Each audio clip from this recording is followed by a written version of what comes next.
Hello kids, আজকে আমি social স্টাডিজের উপরে একটি ওয়ার্কশিট নিয়ে এসেছি তোমাদের জন্য। চলো দেখে নিই আজকের কোয়েশ্চেন কী আছে। আজকের কোয়েশ্চেনে আছে দেখো, right yes or no against the following. এখানে দেখো 5টা কোয়েশ্চেন আছে। এখানে প্রত্যেকটা কোয়েশ্চেনের পাশে তোমাকে ইয়েস অর নো লিখতে হবে। তাহলে চলো ফার্স্টটাকে শুরু করি। ফার্স্টে আছে দেখো, do you wash your hands before every meal? তুমি প্রত্যেকটা মিলের আগে তোমার হ্যান্ড ওয়াশ করো? ইয়েস, তুমি ওয়াশ করো বা তোমার ওয়াশ করা উচিত। এখানে হবে ইয়েস, ইএস, ইয়েস। নেক্সট আছে দেখো, ডু ইউ স্প্লিট এভরিওয়ার? তুমি সব জায়গায় স্প্লিট করো? নো, এটা কিন্তু উচিত নয়, এখানে হবে NO। নেক্সট আছে দেখো, India is not a democratic country. No, India is a democratic country, তাহলে এখানে হবে no. Next, do you cover your nose before sneezing? Yes, you cover your nose before sneezing, এটা হবে ইয়েস।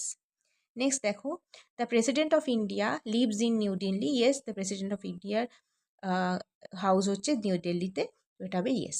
তাহলে তোমাদের এই ধরনের কোয়েশ্চেন আসতে পারে ইয়েস নো দিয়ে অথবা ট্রু ফলস দিয়ে। তোমরা প্র্যাকটিস করবে বিভিন্ন ধরনের কোয়েশ্চেন। আর কোন কোন সাবজেক্টের ওপরে জানতে চাও ওয়ার্কশিট, এবং কোন কোন টপিকের ওপরে জানতে চাও সেটা আমাকে কমেন্টের মাধ্যমে লিখে জানাবে। চ্যানেলটাকে সাবস্ক্রাইব করে দেবে, ভিডিওটাকে লাইক করে দেবে, শেয়ার করে দেবে। ওকে, বাই ফর নাও।